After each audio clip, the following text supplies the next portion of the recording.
Сәлем достар, бүгін мен сіздерге ағылшын тілін қалай үйрендім, неден бастадым, жалпы ағылшынша қалай сөйлеп кеттім, сол жөнінде айтып бергім келеді. Біріншіден, менің мамандығым ағылшын тілімен тікелей байланысты, яғни шет тілдер факультетінде оқығанмын. 11-ші сыныпта ағылшын тілін таңдап, осы мамандыққа түсемін деп жүргенде, менің сөздік қорым небәрі 50 сөзбен ғана шектелді. Сол кезде ағылшын тілінен сабақ беретін апай, менің сынып жетекшім, Гүлзат, сен ағылшын тілін таңдама, ағылшын тілін білмейсің, қалай оқуға түсесің, ертең университетке түсіп қатты қиналатын боласың, сен ағылшынша үйрене алмайсың деп, мені барынша тоқтатқысы келді, бірақ апайдың айтқанын тыңдамай, осы мамандықты таңдадым. Я расымен де университетке түскенде бастапқы кезде маған қатты қиын болды. Ең бірінші сізге керегі мотивация. Сіздің жағдайыңызда мотивация шетелге көшу, жақсы жұмыс табу, немесе экзаменді жақсы тапсырып, оқуға тегін түсу болуы мүмкін. Себебі білесіздер, қазір көптеген мамандықтарға түсу үшін экзамен тапсырғанда ағылшын тілін талап етеді. Менің жағдайымда мотивация маған мына ситуация болды. Бір күні апай топтың көзінше екі студентті орнынан тұрғызып, сендер ағылшын тілін білмейсіңдер, ертең қалай жұмыс жасайсыңдар, неге сөйлемейсіңдер деп қатты айқайлаған болатын. Сол студенттің бірі мен болдым.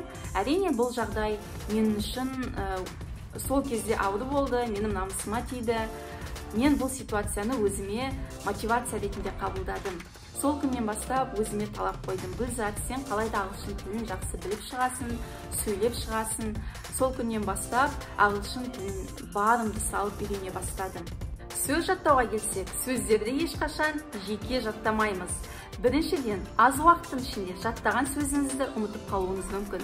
Екіншіден, ағылшын тілінде бір сөздің өзі бірнеше мағынада қолданылуы мүмкін.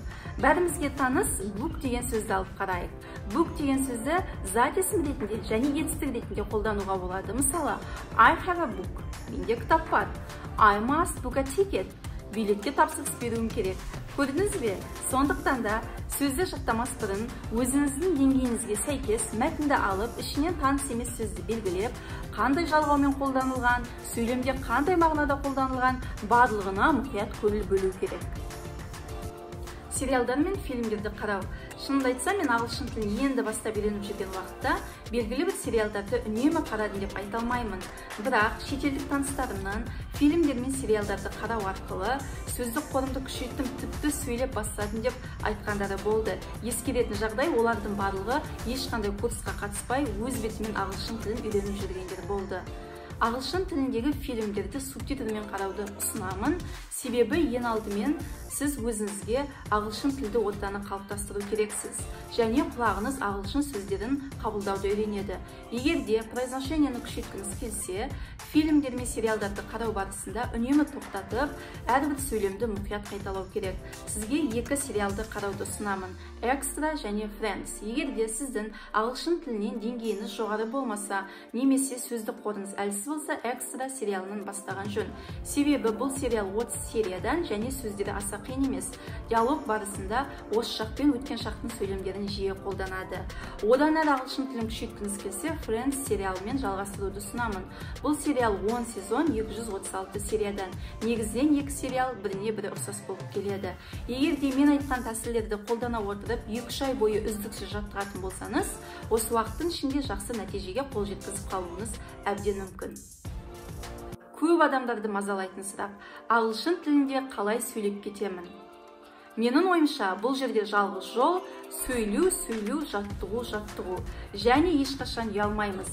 Егер сіз ағылшын тілінде сөйлегенде, менде қате кетеді, қателігім үшін басқа адам күледі, акцент болады деп ұялып сөйлемей жүре беретін болсаңыз, ешқашан бұл тілде сөйлемей кетуіңіз әбден мүмкін.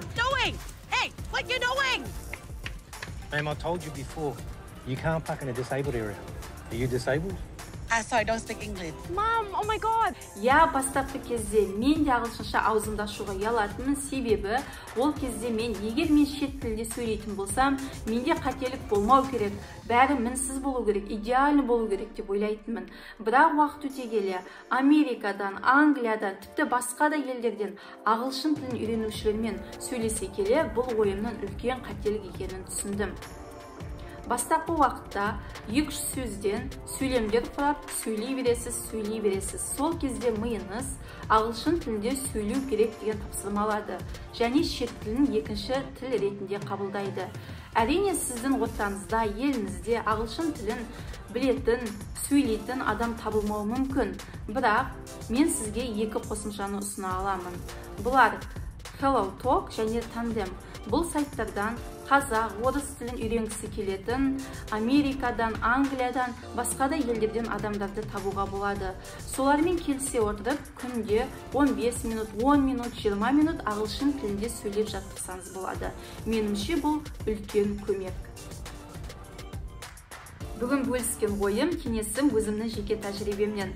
Ал сіз ағылшын тілін қалай үйреніп жүрсіз, сол жөнінде комментарий қалдырсаңыз болады.